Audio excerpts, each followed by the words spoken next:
Good evening. I'm honored to speak to you today about living with uncertainty and delighted to wish you a good and sweet new year. Shana Tova Umituka. To begin, I hope you will join me for a few seconds and take a deep breath. And as we look forward to the new year, let out that breath slowly as we turn away from the year now closing. As a humanistic Jew for 50 years, I have learned one thing for certain, and that is that there are very few things in life of which we can be certain. We know that change is something we can depend on. We know with certainty that change constantly greets us. We may be barely aware of some changes, and then, out of the blue, we are suddenly assaulted by something so dramatic that it takes our breath away. And the change we are facing is painful, and it changes us and our lives forever. The pandemic is such one event. These past 18 months, the uncertainty has been heightened because it is so widespread. So much is still unknown, and information is changing daily, and the suffering is so personal. And what we are uncertain about is frightening and traumatic for many. When the uncertainty is rooted in an experience fraught with fear, the anxiety is at the very least disturbing and often unbearable. Because the pandemic and the fear that accompanies it is universal, I have also experienced side effects. During our time together, I will share some of the things that I've dealt with and some of what I've done to move through this crazy, uncertain experience. In tackling this topic, I had to face full on my personal response to the pandemic. Although I woke up each day and poured my energy into my job, thank goodness for my work, by the early evening I was exhausted and unsettled, filled with fear, anxiety for my family and friends and the people of the world. I was capable of and got pleasure from only a few things that helped me escape reality. Watching television, listening to books on tape, and eating, especially ice cream. Oren J. Sofer, a teacher of meditation and a writer, helps us see the reality of living with uncertainty. Over the last month, he said, life has revealed to us once again a deep truth, the truth of uncertainty. Uncertainty is the underlying reality of life. It's what's always been true. Everything is unstable, temporary. Our belief that everything is predictable is a delusion. Let's sit with that for just a moment. Our belief that everything is predictable is a delusion. As humanists, we are encouraged to deal with reality. This is both good and bad news. For most of us who have chosen this path, we prefer reality to fantasy, the truth to lies, and it is important to recognize our feelings of fear and despair. It is vitally important to accept and speak how we are feeling about our uncertain reality.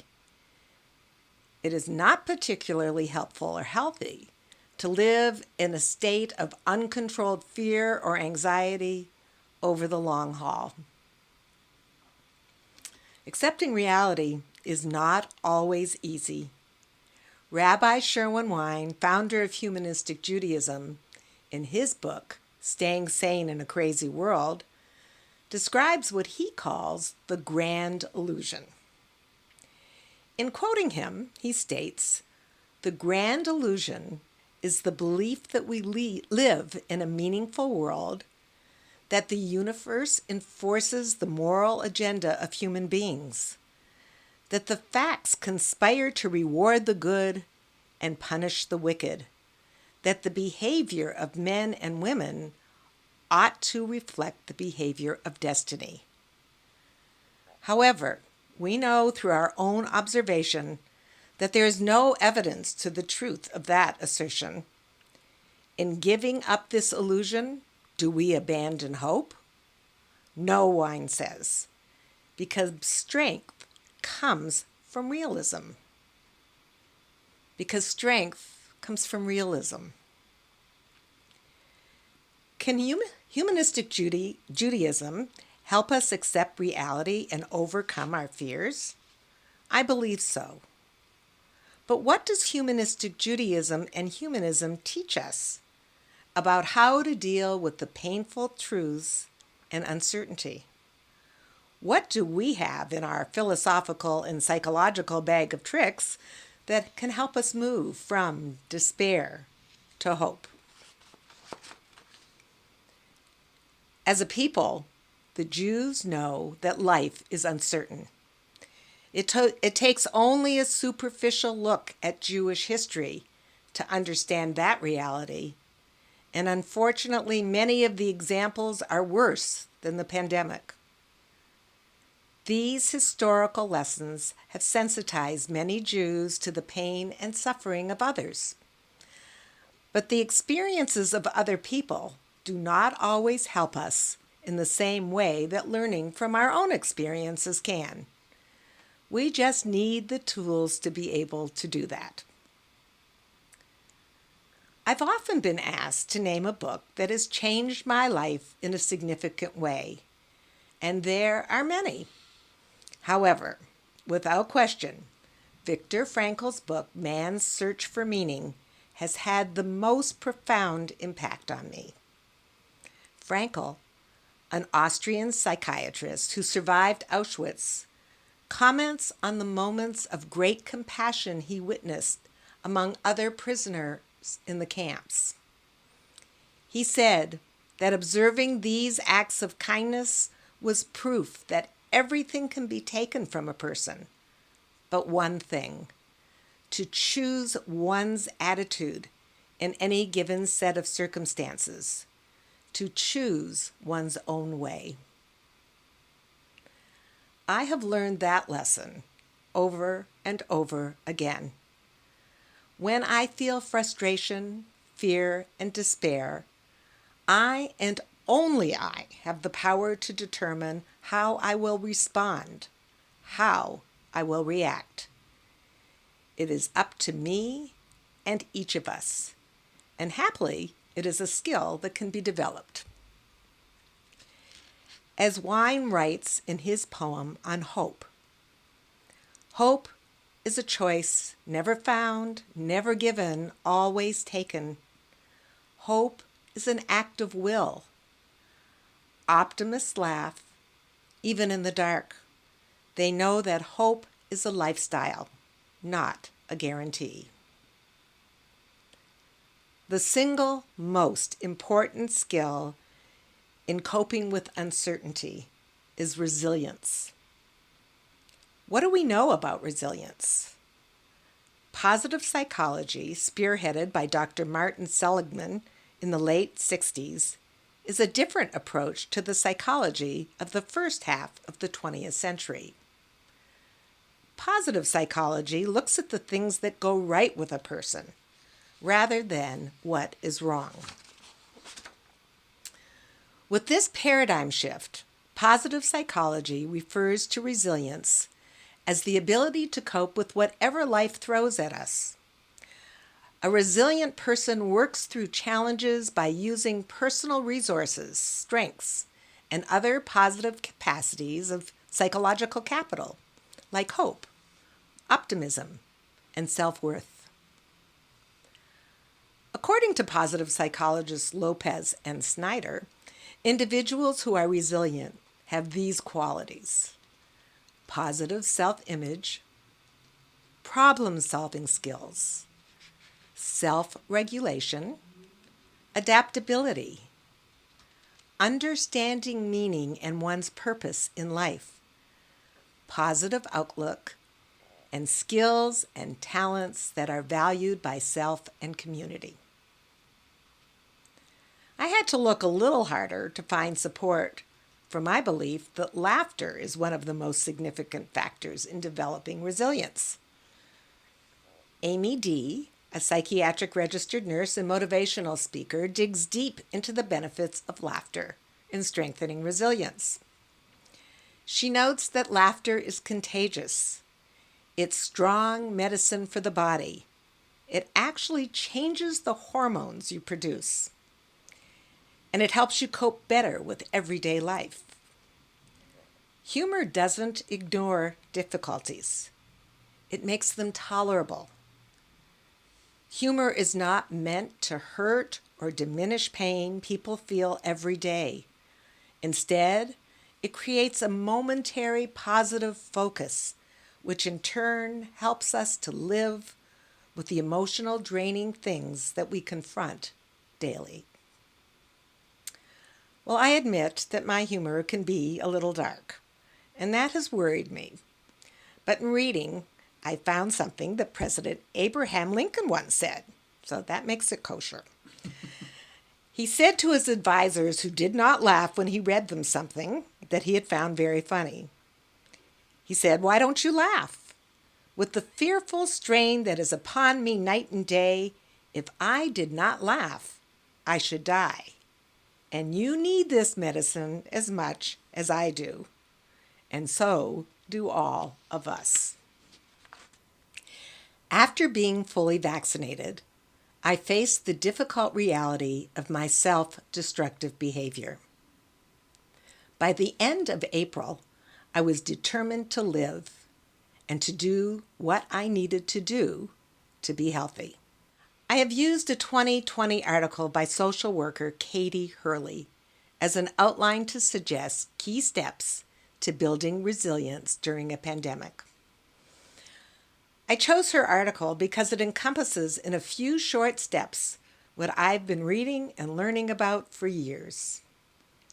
I'll share some of the things that I'm doing, and I encourage you to spend time reflecting on what you are doing or what you would like to do to develop resilience. Hurley suggests that developing coping strategies can help us get through the coronavirus crisis and deal with future challenges. When we take a whole person approach to self-care, we care for both our body and our mind. Like building a muscle, she says, increasing your resilience requires time and dedication. If you don't put in the work, it might atrophy. People are conditioned to think of resilience as a personality trait. Either you have it or you don't. But this isn't the case. With intention and practice, we can become more resilient, no matter what our age. And she's not the first person to tell us that. So let's believe it. There isn't one specific strategy to use to build resilience. It's a process. It's a process of establishing connections, developing skills to coping with stress, adjusting our thought process, and fostering physical wellness. We all need support in life, not just in a crisis. Building a support network of empathic and compassionate people helps us to feel less alone in times of need. The new technology helps build connections between people even if we are limited in how many people we can see in 3 dimensions. While the exhaustion of stress might trick us into thinking that isolating ourselves is best, feeling supported by friends, family, and members of our community will help us through this difficult time. We all need to hone our coping skills so that we can work through the emotional shifts we are likely to experience in an adaptive way. There are coping strategies that tend to work effectively, kind of the best practices of coping strategies. Experts recommend deep breathing, meditation and visualization, and daily exercise. It's difficult to maintain an optimistic outlook when the future feels so uncertain, but positive thinking will help us focus on hope and visualize better times ahead. When we feel flooded with negative thoughts, stop, recognize them, and then voice them out loud. When we give voice to our thoughts and talk them through, they lose their power. At times, people convince themselves that certain things are true, even with no evidence. For example, this pandemic will never end. We'll never get back to normal. Or, what's the point of getting vaccinated when I have to get a booster, maybe even every year? These are called thought distortions and can become a powerful, albeit a self-destructing personal narrative. Stress can hobble our immune system and make us more susceptible to illness. This can, in turn, negatively affect our emotional state. Maintaining our health plays an important role in building resilience. This summer, I have dedicated myself to a healthier lifestyle, and the things that Hurley suggested are all on my list. They also suggest to prioritize sleep. According to the National Sleep Foundation, people have different sleep needs at different ages, but sleep is universally affected when we're under stress, regardless of our age. Experts in the know suggest that we maintain a consistent sleep schedule. Craving salty or sweet foods when we're under stress is not unique. Many people want comfort food in times of crisis. Planning ahead and making different choices has weaned me off sugar, and it really didn't take as long as I thought it would. Believe it or not, dehydration can exacerbate symptoms of stress. Not only do we feel more stress when we don't drink enough water, but we can become cranky and irritable. Sometimes we just need to remind ourselves to drink a glass of water. In addition to daily exercise, which is a natural stress reliever, and for me, exercise is walking and moving, we can do fun and mentally stimulating activities to enrich our mind and our spirit. Book groups or other social clubs have moved to Zoom or to other online platforms. Playing an online game with a friend or family member, working on a puzzle or puzzles, gardening, or another hobby or skill that engages our whole self, all address keeping our mind active as well as keeping our body active. I know some of this seems a cliche, but maybe so many people keep talking about them because they work. When I started all this self-care at the end of April, I felt overwhelmed, angry about limitations, and unsure if I would be successful.